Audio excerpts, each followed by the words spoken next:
ज्ञानमूर्ति द्वन्द्वातीतं गगनसदृशं तत्त्वमसादि लक्ष्यम् एकं नित्यं विमलमचलं सर्वादिसाक्षिभूतं भावातीतं त्रिगुणरहितं सद्गुरुवे नमः नमामि।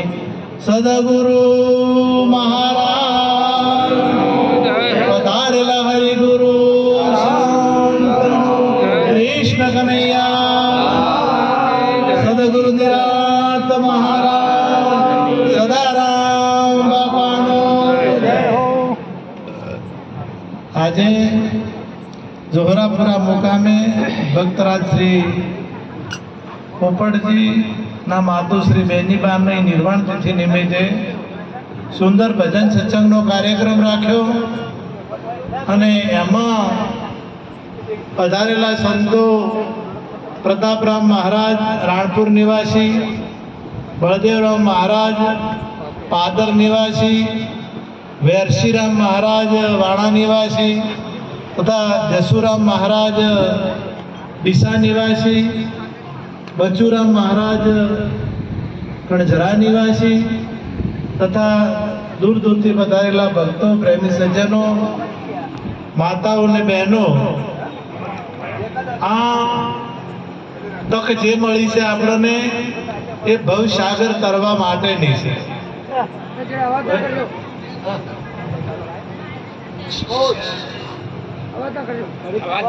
आवाज ना करो।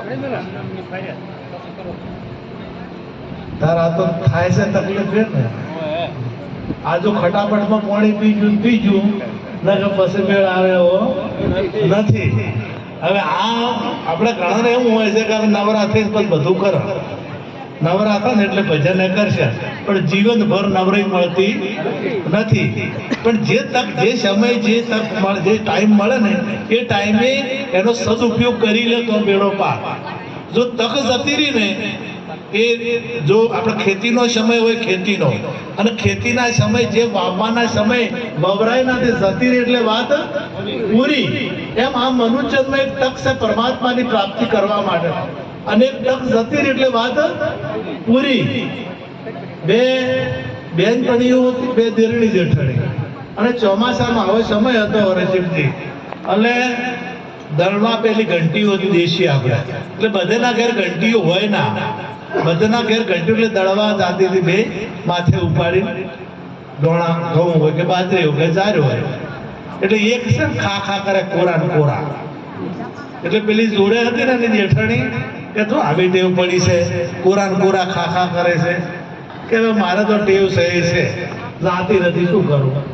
એટલે લગભગ ખાસું શેતું હતું એટલે લગભગ ખાસા દોણા જતો ઉધી ખાઈ ગઈ, 100 ગ્રામ જેટલા ખાઈ ગઈ જાતો હતી। દળી વળતા આવતા હતા અને તાકડે વાયરો આવ્યો અને મેન વાયરો ભેળું ચાલુ છું એટલે પેલાને બે થાળ પડી ગયા, બે પડી જાય ને બે પડીએ જ એટલે પડી પડી પેલી હે એક હે છે એટલે કે શું દોત કાઢેલા પડ્યા છે બધા લોટે વેરાઈનો છો છે અને દોત આવે છે તને કે મને હું આવે કે મેં ખાધા એટલા જ મારા, તારે બધાઈ ગયા, તારે હતા એટલા પણ મેં તો ખાધા એટલા મારે રહી ગયા। એમ તમે તમારા જીવનમાં જે ભજનમાં જે દિવસો જોઈએ તમારા જીવનમાં જેટલા ભજનમાં દિવસો જોઈએ તમારા અને બીજા બધા જોતા રે જોતામાં દિવસો વિયા ગયા પાનભાઈ 21,600 ને કાળ ખાશે। જોતા જોતામાં દાડા જતા રહ્યા અને એ દાડો પાછો ફેર આવતો નથી। ઓવર એટલી દાડે પૂરો થઈ છે આપણને લાગે છે હમણે આપણે નાના નાના હતા એવું લાગે, હમણે ચટ્ટીઓ પહેરીને ફરતા હતા એવું લાગે છે અને હાઈટ થઈ ગયા છે, 70 થઈ ગયા છે, કોઈ ખબર પડી ક્યારે જીવન પૂરું થઈ જાય છે એની કોઈ ગેરંટી, જીવન ક્યારે પૂરું થાય એની કોઈ ગેરંટી નથી કે આપણે 100 વર્ષ થાય એવું પણ ગેરંટી નથી। તો આ જન્મ આપણને પરમાત્માની પ્રાપ્તિ કરવા હેતુથી જ મળે, મેન હેતુજી। અને તમારા કેટલાય જન્મનું પુણ્ય જમા થયું અને પુણ્યના પ્રતાપે આ સુંદર સાધન મળ્યું છે। હવે સાધનનો જો સદુપયોગ થાય, સાધનથી તમે સારી ગાડી લાવો તો એ ગાડીને કઈ જગ્યાએ લઈ જાવી, સારી જગ્યાએ લઈ જાવી કે ખરાબ ખાડમ લઈ જાવી કે કોઈ ખાડામાંથી નોખવી એ તમારા હાથની વાત છે. એ ગાડીને જો સારી રીતે સાચવો તો વધારે ટકે અને એનો સારો ઉપયોગ થાય તો બરાબર છે. નકે દારૂની હેરાફેરી થાય કોઈક દાડો ગોટાળા થોય કે ના થાય, કોઈક દાડો પોલીસે પકડી જાય પણ બેહવાવાળાને લઈ જાય. ગાડી ભલે પડી રહે, ગાડીને કોઈ વાંધો ભઈ જાય તો એ ચાલે, પણ મય બેહવા વાળો છે એમાં દારૂ ભરીને ફરતો હોય તો બસ મય બેહવા વાળા લઈ જાય, ગાડી લઈ જાય. હે સજા થાય તો ગાડી ના થાય, કેમ થાય? બેહવા વાળા થાય. અંદર આ ગાડી છે, ગાડી મારી અજબ રંગીલી બેલ જોડ્યા બે ચાર, આ ગાડી છે અને આ ગાડીમાં જે બેહવા વાળો છે ને છેલ સંગીત. હવે આ ગાડીમાં જો તમે એવું ભરશો ને તો આ ગાડી તો પડી રહેવાની, આ ગાડી પડી રહેશે, પણ આ જે બેહવા વાળો છે ને એને સજા તો એને ભોગવવાની ના ભોગવવાની. આમ મન છે ને મન એ ઉધમ કરે અને પછી માર ખાવાનો વારો આ ગાડી વાળા ગાડી ના મન ઉધમ કરે અને મારે કોણ ખાય? એ માર ખાઈને પડ્યું રહે, પણ જે ભોગવવાપણું આવે છે એ ભોગવવાપણું પણ લખ 84 ની જે જેલ છે એ જેલ આ જીવને ભોગવવી પડે છે. એટલે આ જેલ ના ભોગવવી હોય તો આ જેલમાંથી ઉગરવાનું એક જ માધ્યમ છે, એ ભક્તિ છે.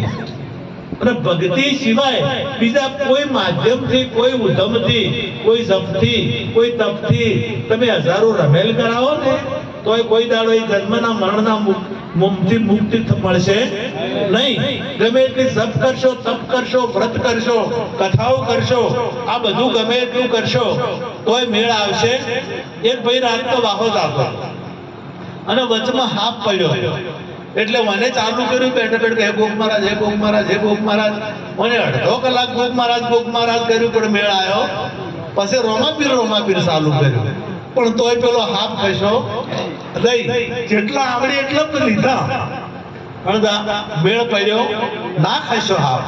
હવે પાછળ કોક ખેડૂત બત્તી લઈને આવતો તો ટોર્ચ સારા પ્રકાશ વાળી અને આવ્યો કે શું છે કે હાફ પડ્યો, એટલે એની બત્તી મારી તો કે દોરડું છે, દોરડાનો હાફ થઈ ગયો. કેમ કે અજ્ઞાન એ બાલા ખોખું નતું, અંધારું કે નતું અજવાળું, એટલે પેલા દોરડાનો હાફ એને દેખાતો તો પેલો જોયેલો હતો ને એવો એને હાફ બાલા ખોખામાં દેખાતો હતો. સાચું દેખાતું નતું અને જૂઠું પૂરું દેખાતું નતું. હવે આ જગતમાં આપણા બાલા ખોખું ઘણાને થઈ ગયું, ઘણાને બાલા ખોખું એટલે ન અજવાળું કે ન અંધારું. અને એવી સમયે નથી પરમાત્મા નક્કી થતો કે નથી માતા નક્કી થતી. ઘણી વાર માતા હમા ઉડે અને ઘણી વાર પરમાત્મા થવા દોડે, પણ એકે બે માંથી એને નક્કી થતું નથી, કારણ કે બાલા ખોખું અજવાળું થયું. એટલે પૂર્ણ દેવીને પણ દર્શન કરી શકતા નથી કે પૂર્ણ પરમાત્માના દર્શન કરી શકતા નથી. બે બાજુ દોડે છે પણ નક્કી એકે થતું નથી. હવે નક્કી કરવા માટે પૂર્ણ જ્ઞાનની જરૂર પડે, અને જ્ઞાન થાય તો દેવી પણ નક્કી થાય અને જ્ઞાન થાય તો પરમાત્મા પણ નક્કી થાય.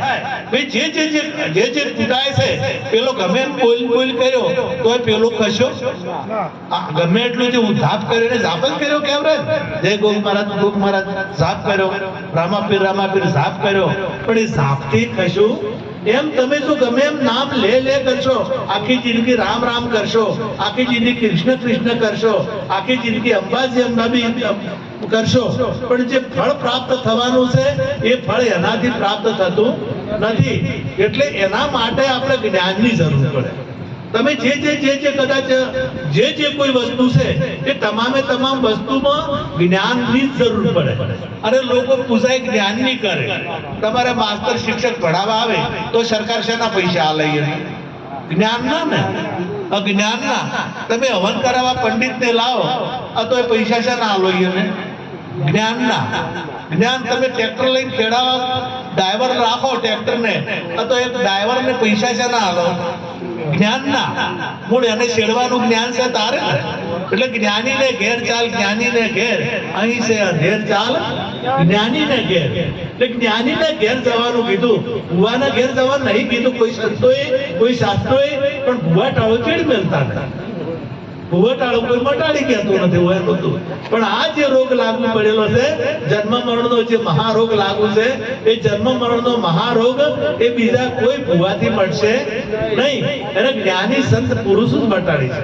અને જ્ઞાનથી તમામ કર્મો બળી જાય છે. એવું આપણા ગીતામાં કીધું છે કે ગમે એટલા કર્મો તમારા હશે, ખરાબ હશે કે સારા હશે, તમામે તમામ કર્મો બળીને ખાખ થઈ જાય છે. એટલે કર્મો આપણે ટૂંકી કસવાત. તમને કદાચ કોઈને ખૂન કરી નાખ્યું સપનામાં, સપનામાં ખૂન કર્યું અને કોઈની જેલ થઈ 20 વર્ષની જેલ થઈ અને એને 5 વર્ષ ભોગવ્યા અને જાગી જાય તો બસ ભોગવવા પડે? હે? એને જાગી જાય તો? કારણ કે સપનામાં એની ખૂન કર્યું એને, અને સપનાએ સજાય સપનામાં પડી છે. આ તો સપનામાં પડેલું એમ જગત. આ જે જીવન છે સપના જેવું છે. બસ સપના જેવું જીવન છે. એક દાડો આ સપનું જ્યારે સપનું પૂરું થઈ જાય તો તમે જાગી જો તો તમે કોણ છો તમારું તમને ભાન થાય તો તમને કોઈ કર્મ લાગુ પડતું નથી. એટલે ગીતામાં ભગવાને કીધું કે તમે શાસ્ત્રથી સેદો એવા નહીં, તમે અગ્નિથી બળો એવા નથી, તમે પાણીથી પલળો એવા નથી, તમે પવનથી સૂકો એવા નથી. પણ તમારું તમને ભાન થવું જોઈએ. તમારું પ્રત્યક્ષ પ્રાગટ્ય તમારું થવું જોઈએ. તમે કેવા છો, તમે કેટલા મોટા છો, તમે કઈ જગ્યાએથી આવ્યા છો, તમારું સ્વરૂપ કેવડું મોટું છે, એવું પ્રત્યક્ષ ભાન તમને થવું જોઈએ. અને જો એ ભાન ના થાય એટલે ઘણા જન્મ મરણ છે, એટલે ઘણા તમારા દેવી દેવતાઓ નડશે, એટલે ઘણા કર્મ નડશે, એટલે ઘણા બધું નડવાનું ને નડવાનું.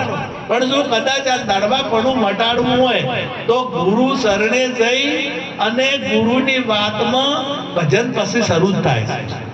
ઉપદેશ લીધા હાટે જ્ઞાન થઈ જાતું નથી. બોધમાં બેહવા હાટે જ્ઞાન થઈ જાતું. નેહાલમાં નોમ લખાવા તો તરત એરો કલેક્ટર થઈ જાય.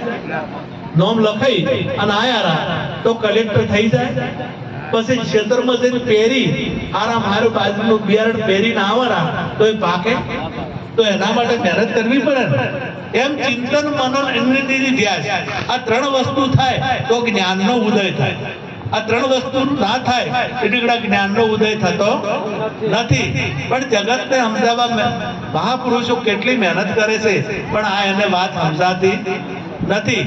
રાત દિવસ ઉજાગરા એટલા માટે કરે. આપણા શાસ્ત્રો લખણા, ગ્રંથો લખણા, હજારો સંતોએ ઢોલ વગાડી કીધું જાગજે જીવડા જાગજે, તારું જીવન ઊંઘમાં જાય. આ વાત સમજાવવા માટે કરી, પણ તો આ જીવ જાગતો નથી. ઊંઘમાં આખી જિંદગી જતું રહેશે. એક દાડો હો વરસ પૂરો થઈ જાય છે અને પાછું 84 એને ભોગવવા પણ આવે છે. એટલે આ જન્મ એળે ન જવો. એક માજી અને એને ડોહોભા અને એને એક પુત્ર, આ 3 જણા હતા કુટુંબમાં 3 જણા હતા. એટલે હું એને પેલા ભજન કર્યું અને પરમાત્માના શિવજીને પ્રસન્ન કર્યા.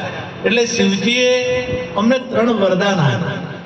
3 વરદાન આને દેવા ભાઈ કે 3 તમારે એક વખત જે માગશો ને એ થઈ જાય. તમે જે માગશો ને એક વખત એ તમારે થઈ જશે.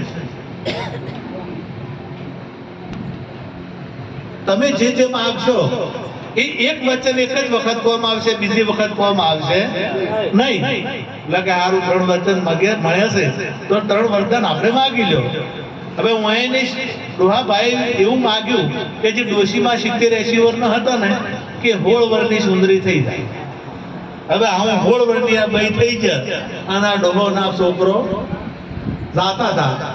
અને રાજકુમાર હતો, જે રાજા હતો, રાજાની નજર આ ભાઈ ઉપર પડી કે આ તો રાજ દરબારે શોભે એવી છે અને આ ગરીબ માણસ ભાઈ ક્યાંથી.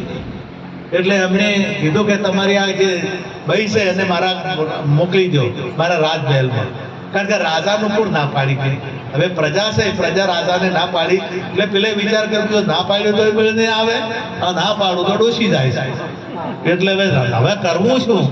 એટલે હા પાડ્યો, આ લઈ ગયા.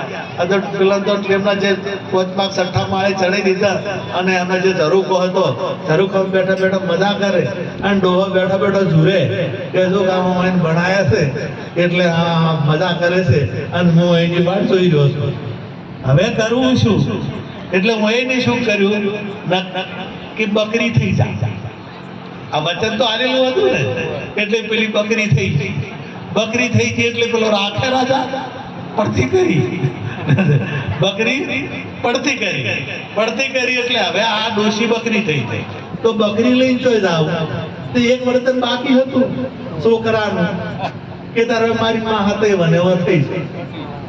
હવે આ ત્રણ વર્તન માગ્યા પણ કોઈ મેળવ્યું ખરું? હે કોઈ મળ્યું? કેમ ના મેળવ્યું? કે માગતા આવડ્યું નહીં. કઈ રીતે કઈ જગ્યાએ શું માગવું એ માગતા આવડ્યું નહીં. વિરોધ મહારાજે કીધું છે કરુણા નિધિ કૃપા કરી અને ભવના બંધન આપો. આ માગણી એવી ગુરુ પાસે કરાય કે જે ભવનું બંધન જે લાગુ પડેલું છે એ ભવનું બંધન આપણે માગવાનું છે, પણ લોકો ન માગવાનું માગે છે. જે નથી જરૂર એ માગે છે, પણ જે જરૂર છે કે મારો જન્મ આટલો જન્મ સુધારો, ગુરુજી મારા આટલો જન્મ સુધારો. હવે એ જન્મ કઈ રીતના સુધરે? એ જન્મ સુધારવો હોય તો આ જે લક્ષ 84 યોનિમાંથી નીકળવું હોય તો જ આ જન્મ સુધર્યો કહેવાય, એટલે કે સુધર્યો કહેવાય નહીં. એટલા માટે તમામ ખાસ વિનંતી કરું છું કે આ જીવન એળે ના જાય. આ એળે ના જાય. ભાઈઓ પણ બેઠી છે, ભાઈઓને ખાસ વિનંતી કરું કે આ શ્રદ્ધા મોસમ માનજો, તમને કોઈ નડે એવું નથી.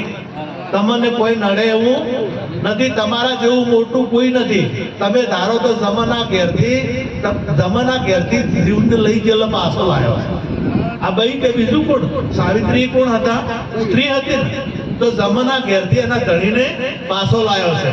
અને આ ત્રણ દેવીઓને ત્રણ બાળકો બનાવ્યા છે. કોણે? અંશોએ એક નારી હતા ને, તો એમની શક્તિ જો કે બ્રહ્મા, વિષ્ણુ ને મહેશ આ ત્રણને બાળક બનાવી દીધા છે. એટલી શક્તિ તમારા પડેલી છે. તમે જો ચપ્પુભાઈએ ભગવાન પાસે પાણી ભરાયું છે કે નહીં ભરાયું? તો આટલી શક્તિ તમે ભગવાન પાસે પાણી ભરી કહો એટલી તમારી શક્તિ છે. અને તમે જોઈ તો આપણે સાકી કહી કે ભિખારી થઈ, લેરાભાઈ કીધું હતું ને કે ભિખારી થઈ તાર ભિખારી પણ મટી જાય, તમારે માગવા પણ મટી જાય.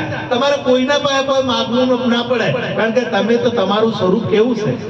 તમારું પરમાત્માનું સ્વરૂપ જુદું નથી. તમારું એક હોનાની એક લગડી હોય અને હોનામાંથી એક ટુકડો જુદો કરે આપણને, અથવા એ ટુકડો હોય તો એ હોનું હોય, બીજું કોઈ હે ટુકડો હોય તો અંતરા જીવ મમ અંશ વિનાશ છે. જીવ મારો અંશ છે. એ પરમાત્મા બોલ્યા છે કે જીવ છે મારો અંશ છે. તો પરમાત્માનો અંશ હોય તો પરમાત્માના જેવો હોય કે બીજો હોય? પરમાત્માના જેવો જ હોય, એ બીજો હોય નહીં. એટલા માટે તમે એવું માની બેઠા છો કે અમે આટલા વર્ષના છે, અમુક ગોમના છે, અમુક નોમ છે, અમુક ના પુત્રી છે, અમુક ના પુત્ર છે. આવું માની બેઠા હતા. દશો ખોટો ચડ્યો. એક પેલો જે નાટક વાળો આવે ને, નાટક વાળો થોડી વાર પેલી બાજુ નાટક ભજવવા વાળો આવે ને, એને શું કહેવાય? નાટક કરવા વાળાને. હા, એ નાટક ભજવવા વાળા આવે ને, મહારાણા પ્રતાપનો રોલ કરે અને થોડોક દારૂ પીએ. દારૂ પીએ એટલે દારૂ પી અને મહારાણા પ્રતાપનો રોલ ભજ્યો. અને મહારાણા પ્રતાપનો રોલ ભજવતા નાટક પૂરું થયું. એટલે મને બીજા કોમ જાવ તો રાતની બસે આવતી હતી, એટલે એ ભાલો લઈને એને પહેરેલા કપડે સડી ગયો બસમાં સડી ગયો. એટલે ટિકિટ મારો કંડક્ટર હતો ને, એને કીધું કે ટિકિટ, એટલે કે મહારાણા પ્રતાપ ટિકિટ ના લે.